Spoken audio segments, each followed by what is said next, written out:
this week in Missouri politics. Very busy week in Missouri politics, heading into the end of another special session. We're joined by the person at the center of it all from right here in St. Louis County, Senator Andrew Koenig. Welcome back to the show. Yeah, thank you for having me. So you are the person, the man of the hour right now. The bill fell to you.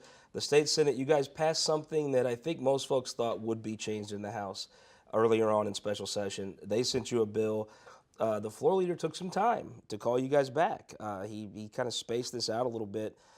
Tell me what the ultimate bill that you're carrying and that you will be the one that stands up and speaks tomorrow in the Senate. Tell me what it does. Sure. Yeah, before I get into that, I would like to state my pro-life stance on why I'm pro-life. Oh, yeah, great. So there's three differences between a baby inside the womb and one outside. One is location, one is level of development, and one is level of dependency. None of those three things determine whether or not you're a human being.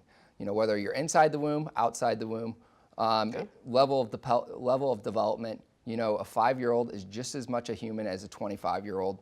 And level of dependency, whether you have a pacemaker or not, or whether you have to rely on medical equipment to stay alive, does not determine whether or not you're a human being. I also have a quote from an embryology book that I'd like to read really quick. And it says, although life is a continuous process, fertilization is the critical landmark because under ordinary circumstances, a new genetically distinct human organism is thereby formed. So is it your feeling from this research and others that at the moment life is conceived, that's when it should be protected by state law? Well, there's no question that science tells us that life begins at conception. I don't think our society might be there yet. But this bill, Senate Bill 5 in particular, goes to protect the health and safety of women who might have an abortion. My original bill dealt with original concurrent jurisdiction for our Attorney General to enforce our abortion laws. There are other states that do this also, because there's other states that give wide jurisdiction to their Attorney General to enforce any law that they have. Then with the court case last year, it allows our department to set up regulations different from an ambulatory surgical center. The Supreme Court ruled that we can't regulate an abortion facility as an ambulatory surgical center. So what we do in this bill is we separate it out and regulate it differently. We also have annual inspections in there.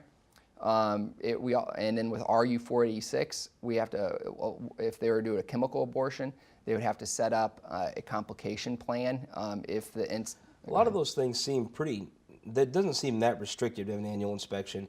Doesn't seem that restriction to have some plans, contingency plans in place. Those things don't seem overly burdensome. It looked like part of this was in response to a city of St. Louis a law that was enacted that created somewhat of a special class. And you guys are addressing that in the bill too, right? Yeah, the sanctuary city portion. And there's been some misconceptions about that piece of the bill.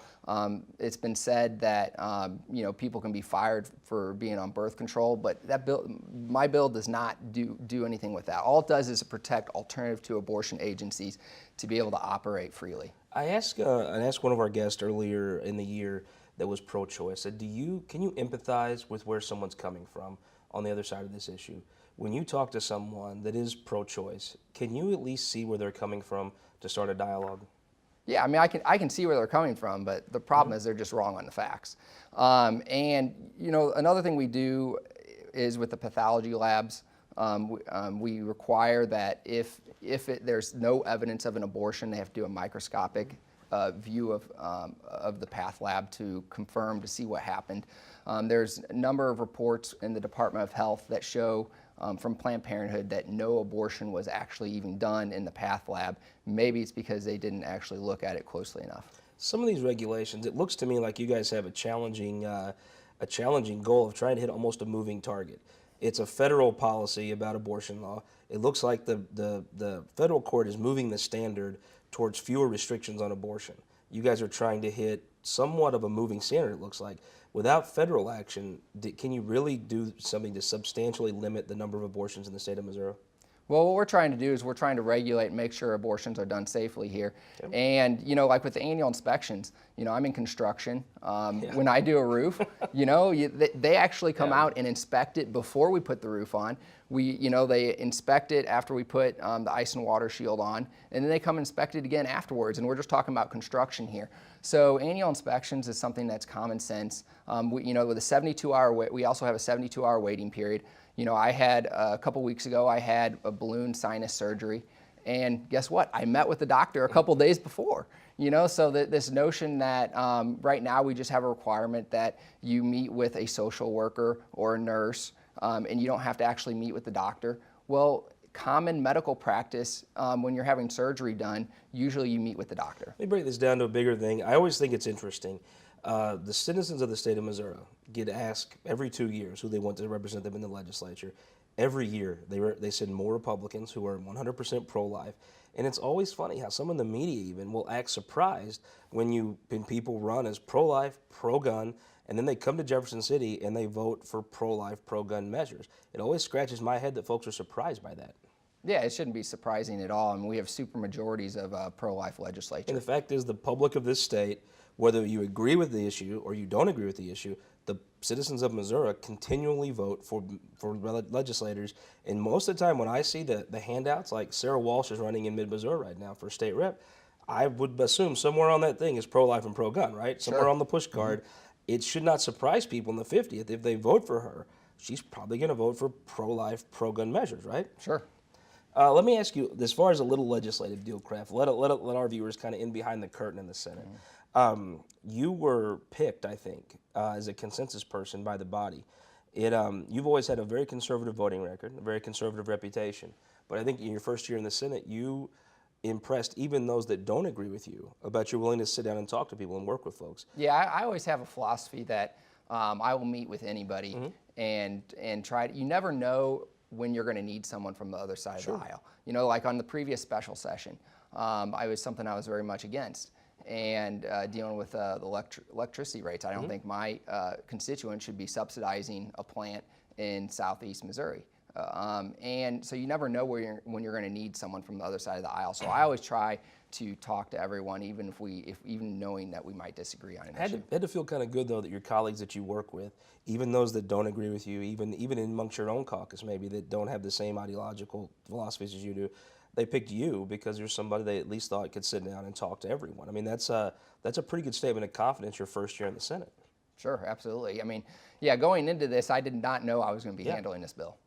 So looking kind of to what will happen tomorrow, you'll talk on the bill for a little bit, they'll go to you, then there'll be a filibuster. How long do you think that if you're not willing to send this to conference, it looks like the Democrats will certainly filibuster, correct? And this is not going to conference, you've said? Correct. I will not be taking this bill to conference. I'm under the impression that it's going to be filibustered whether we take it to conference or whether we don't. Probably so, yeah. And so I kind of expect that we'll go in Monday and we'll probably debate it for a few hours, and then we'll come back on Tuesday. And it ends with moving the previous question, most likely? I think so, yes. So what is the part in the legislation you're carrying that's the most controversial? What have people on the other side of the aisle or the other side of the debate came to you with that they're most against in that bill? It's hard to say because I Or is it just the concept they don't want another anti-abortion bill? I think it's just the package as a general. I don't know if there's any one piece that's way more controversial than other. I mean, maybe the regulations on RU 486, maybe the 72-hour waiting period requiring a doctor to do the informed consent. Maybe those two pieces, but it's hard to say which one's the most controversial. How confident are you this withstands a court challenge in federal court? I'm fairly confident it will. Let's talk about one other issue that came up, and also dealing with healthcare, prescription drug monitoring. This has been something that's been debated your almost entire time in the General Assembly. You've been an opponent. The governor kind of took it out of your hands and did a real watered-down version of prescription drug monitoring. It's kind of funny. I'm not sure that anyone is totally happy with circumventing the legislature or a version that's, folks, your constituents in St. Louis County have a much more strict and data-exposed version of prescription drug monitoring than folks in the rest of the state will now, right? Sure. Yeah, so what you find, what I believe the executive order does is it kind of tracks more of doctors and maybe, I'm not totally sure because we haven't seen the regulations, but maybe uses the licensing process to kind of put pressure on doctors or educate doctors to maybe not use use opioids more appropriately. What traditionally a PDMP does is it really tracks patients' prescription drugs, and that's something that I'm totally against. So if I go to my doctor in Poplar Bluff and he was prescribing to me something on this list that they're monitoring, the doctor would be, a database of the doctor would be kept, not the patient. Correct. Interesting. And it might be an aggregate data. It's not, they wouldn't know, they might know how many times he's prescribing it, but they wouldn't know, who he's prescribing to. Well, Senator, that's an interesting thing. I think one of the reasons you were selected is you've had a track record of kind of standing up for the Senate, and it's right as an independent body, an independent separate branch of government. How do you feel about a governor coming in and just doing executive orders? I have to think if Governor Nixon did this, the outcry would be overwhelming. Sure, I think that probably would be the case. We'll see what happens if through this process he's doing something that would be out of his jurisdiction. I would certainly be opposed to it. What about things you agree about? Even there's issues that I'm sure everyone leaves the Capitol in May, and there's issues they wish would have passed. What about if an issue you passed? Do you think executive order, ruling under executive order, is the right way to have government, or is there a legislative process? Well, I always like the legislative process better, but it really determines whether or not he has the authority. If he doesn't have the authority, I'm going to be totally opposed to it, even if I think it's a good policy. Senator, thank you so much for joining us. We look forward to covering you this week. Yeah, thank you. We'll be right back with our Opinion Maker panel. Representative Marcia Hafner joins us after this.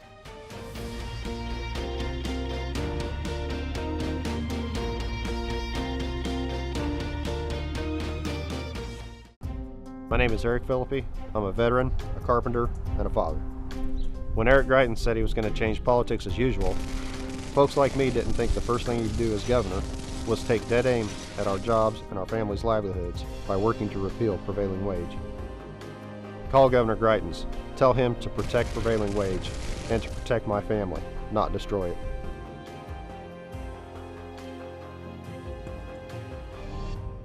All across Missouri, our new car and truck dealers are building strong local economies. When you buy a car or truck in Missouri, you're helping to support over 20,000 Missouri families who rely on the auto industry for good-paying local jobs. You're also helping fund our communities, schools, first responders, and our roads because dealers generate millions of dollars in tax revenue. Missouri's automobile dealers have been the foundation of our communities for generations and for generations to come. The Missouri Automobile Dealers Association, the heart of Missouri.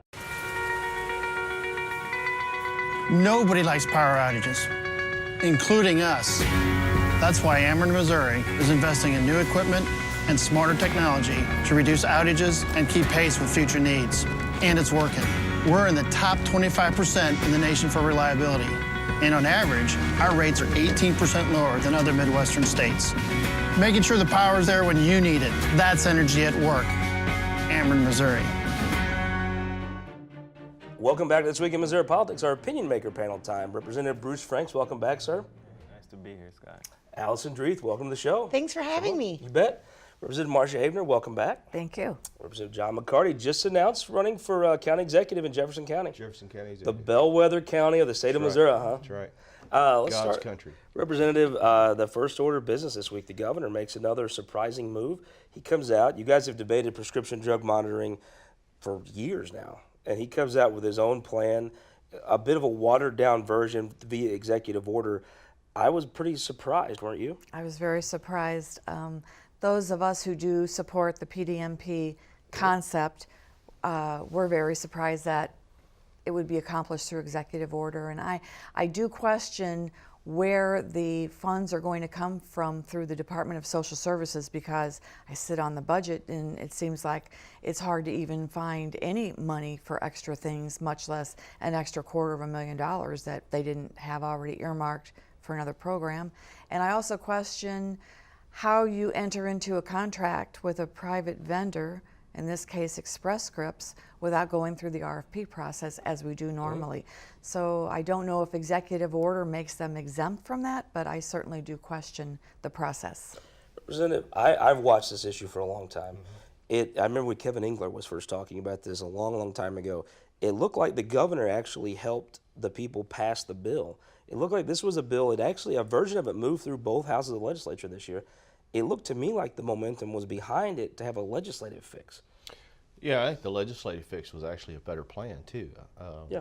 You know, whether you agreed with the issue or not, as far as the PDMP goes, the governor's plan really does nothing on the opioid user side. It's all about the prescriber. It's all about who's giving out the pills. So I think there's a big hole in that plan, and I don't know if it's something we got to look at and go back and try to fix. I don't know. Does if this is kill the something- legislative momentum for a legislative fix, though? I mean, is this there? I think there were some I can people see who where just that wanted the issue to go I can away. see where that case would be made, because most of those folks that were kind of on the fence one way or the other, they didn't know if they liked it or didn't like it. I think they look at it and they say, well, it's done. Yeah. Representative, it's an interesting issue when you talk about privacy. I think the folks, both sides, it's not so much a political thing. I think both sides have beliefs that were in conflict, even inside the Republican Party for sure. Executive orders, though, that is an interesting way to have to do government when you have supermajorities in both bodies. Absolutely. One thing that I saw on social media that struck out to me, and it was a Republican who tweeted it. He said that executive orders it was a problem, you know, when they had a problem when President Obama was doing it, and it's a problem now. It really, in my opinion, we've talked about it undermines the legislative process. We have this process for a reason. We're here to put these laws into action and debate on these laws and disagree, you know, and come to the middle and compromise sometimes. And when we're not able to do that, we hear it all the time. We come back next year. There have been a lot of bills that have been filed year after year after year.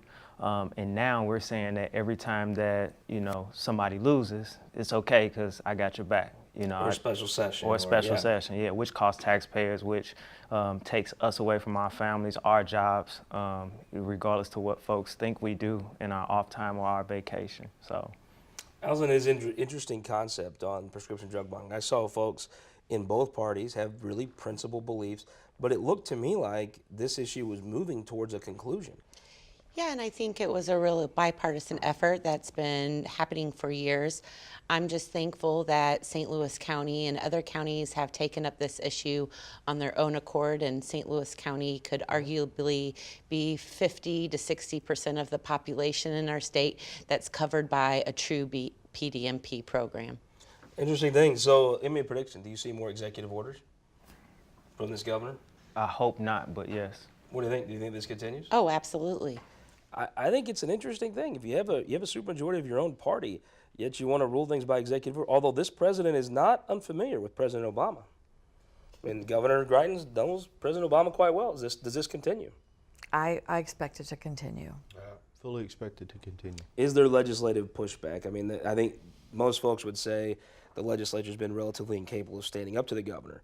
Do you think this is the issue where they finally, even in the House, say, hey, wait a minute, hold on. We're not going to have this. Is this the issue? I don't know, but I know it's getting to that point. Is it getting that even in the House? Yes. There's a courage caucus in the Senate that's definitely decided to stand up and be heard. They're my heroes. Do you think it's getting in the House? Do you think they're even in the House, things like this executive order start to say, okay, we have some respect for the institution of the House of Yeah, Representatives? even though that there's a super majority of Republicans in both chambers, but specifically in the House with so many members, I think sometimes people trip over themselves, but there's got to be a point to which both parties stand up to a governor who's bullying them for his own political ambitions. You have a lot of, people don't know this about you, you have a lot of relationships on the other side of the aisle.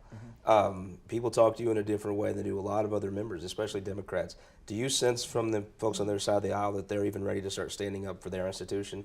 Yeah, I firmly believe that they are, because one thing that we agree upon is that, you know, this is nonsense. And I feel like there has to be a point where we stand up and fight. And we've just seen the frustration begin to, you know, boil over. And, you know, folks are tired. And when you get tired, it's time to fight. And I'm up for a fight, so. Let's talk about a fight that got kicked off this week. So the chairman of the Republican Party, Todd Graves, longtime Republican, very well respected, former federal prosecutor, in fact, his law firm filed a lawsuit on behalf of Missouri Alliance for Freedom. It was a group that had kind of went silent, but for the most part had been very right-wing. As a matter of fact, the leading, I think where they made their name was opposing prescription drug monitoring. Right. Their law firm, on behalf of this group, filed a lawsuit against Senator Schaaf, who I guess was their legislator of the year 2 years ago. 2 years ago. My, how the winds change, especially in the 501 world. But they filed a lawsuit against him, wanting his emails that I think a lot of folks assumed were protected from the Sunshine Law. but then also from his private account. What practically changes would that make if all your emails from your private account are now sunshineable? Well, it's ask Hillary. You know, I think it makes a huge difference. You know, there's a lot of us that our emails from the office are forwarded to our private accounts after session or during the interim or something like that. Maybe our LA checks it and forwards us information or something like that, and we respond. Now, those responded emails, I would say probably do. I mean, they're on that server. They are part of that website. But if your entire Gmail account or whatever it is now open records to the public, I think it makes a huge privacy concern as far as just in general. You know, it's like you said, 2 years ago, this guy's got his picture taken with a trophy and a plaque, and you know he's a hero, and he gets in trouble with the governor, and now all of a sudden he's being sued. It's just there's a lot of things going on right now that you just question and you scratch your head and say, you know, what's really going on behind the scenes? You're a leading lawmaker in the House. Many folks assume you will be a senator at some point. Do you think this was more a shot across the bow at someone like you not to criticize the governor, more so than it was they want Senator Schaaf's emails, which as a person in the media, the transparency is kind of inviting, to be honest with you. But do you think it's a principled stand, or do you think it's maybe a warning to others? I hope it's not the warning to others, but I don't understand why they think that this is the right way to conduct a search on what's going on. I've always assumed my House account was an open record, but I've also always assumed everything on my personal account was personal, even though some House emails get forwarded to my personal account, but they're available on the House account. So why would they need my From a personal practical account? standpoint, do you think the House has the staff to redact? I mean, a lot of folks will email you a private thing with their business, a question or a concern, or they'll send you private health information. Do you have the staff? If this becomes law, it won't just be Missouri Alliance for Freedom getting Senator Schaaf's. If a judge rules these are public documents, I would assume every nonprofit and every media outlet is going to sunshine law, whatever that judge says is available, even your personal records. Do you have the staff to redact all that information? No, and I'm all for transparency, but I think this crosses the line. Yeah. It's an interesting thing. I mean, I was a little surprised, not surprised at all actually, that Senator Schaaf was selected for this lawsuit. But in the media, the transparency is kind of inviting to get to see what actually goes on behind the closed door there. Yeah, I think my head kind of swirls when I think about this week's activities. There's always been sunshine in the Missouri media and questions surrounding what you can and can't do. But I also think that there's something maybe more dark happening here. And, you know, if Senator Schaaf wants to bring forth disclosing what 501c4s, what kind of contributions they receive, NARAL Pro-Choice Missouri will be happy to be the first one to testify in support of that bill. Let me ask you this. It's an interesting thing, though. The lawsuit against Auditor Galloway read like a lot of sunshine law requests. I've seen those sunshine law requests. I've seen those lawsuits. That is a somewhat standard lawsuit. It looked like she was thrown in maybe at the same time for optics. The Senator Schaaf one, though, Bruce Rings, that is a different thing. I mean, when you were just elected, they probably explained the sunshine law to you. This would change the precedent, correct? Yeah, absolutely. It would change. It would just change the entire environment when it comes to, you know, it's the difference between transparency and retaliation. And I think that's what we're seeing right now. And like you said, this could be that. And this is what it looks like to kind of stop people from really standing up to the governor. But if this is what he has to do, I'm pretty sure he's going to have to sunshine a lot more of us, because folks are going to stand up on both sides. So it looks like Senator Schaaf, every time almost he loses an elected fight, or he gets, maybe his platform is diminished, these 501s build it up again. I mean, I think he gets increased every time these things happen. Absolutely. I mean, it looks like to me his voice is amplified, right? Yeah. Oh, yeah. I mean, Senator Schaaf can be tough to work with. I think he's kind of proud of that sometimes. But it looks to me like every time one of these things happen, whether it's a 501 internet ad or this, his platform grows. He's a fighter and very principled. Yeah, and I think more people listen to him, and he has more of a platform to speak the more times they do this. Yeah. It's a curious political Yeah, strategy. whether you agree with him or not. Yeah. The fact that he's willing to stand up for what he believes in and take the heat Absolutely. definitely gives him more clout. Let's talk about special session. I know that's a topic you're monitoring closely. A lot of these things look like They're not that big a deal, the regulations. They don't seem overly burdensome. And frankly, a lot of the supporters of special session say the board bill in the city of St. Louis was also a little bit of a stunt. How do you respond to that? Well, I think going back to St. Louis's board bill, that's a lot of the rhetoric that we're hearing from the anti-choice community since that was passed in February, that we needed to overturn that. Now, I don't think Senate Bill 5 does that, but we've thrown a challenge out to the governor to say, if you're against discrimination, why don't you sign an executive order or help pass legislation to make sure that all Missourians are protected? I'm going to put you on the spot. A lot of folks have called this special session a stunt. And, okay, there's been folks that have give credence to that. I think some of the same people look back and say what happened in the city of St. Louis was also a stunt that's not focused on helping people like you talk about. What do you think? I think that the board bill that was passed in the city, whether people agree, the folks who fought for that board bill really feel like there's discrimination there. You know, and you can't discriminate against women for their reproductive choices or rights. Is that happening on any large scale in the city of St. Louis right now?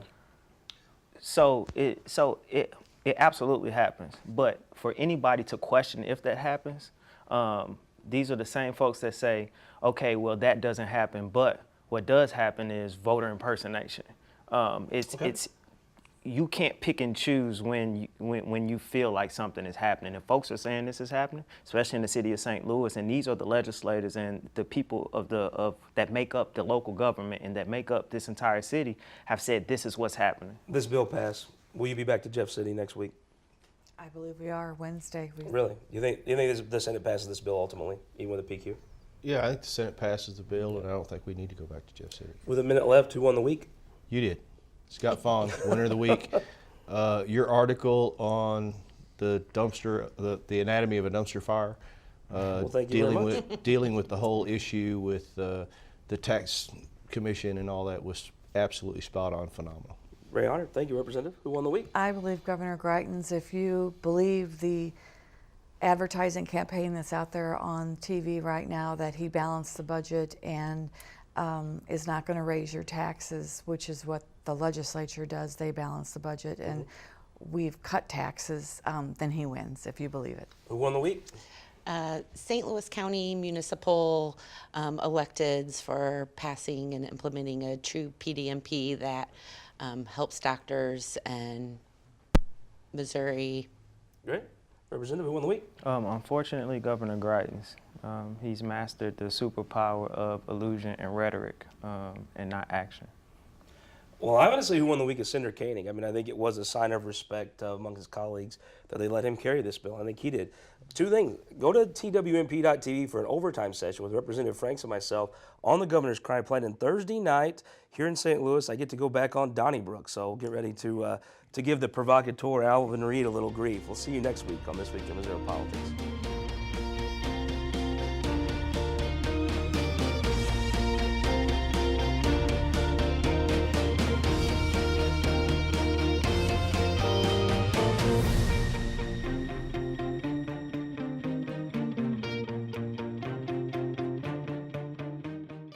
This Week in Missouri Politics, brought to you by Spire and Sterling Bank.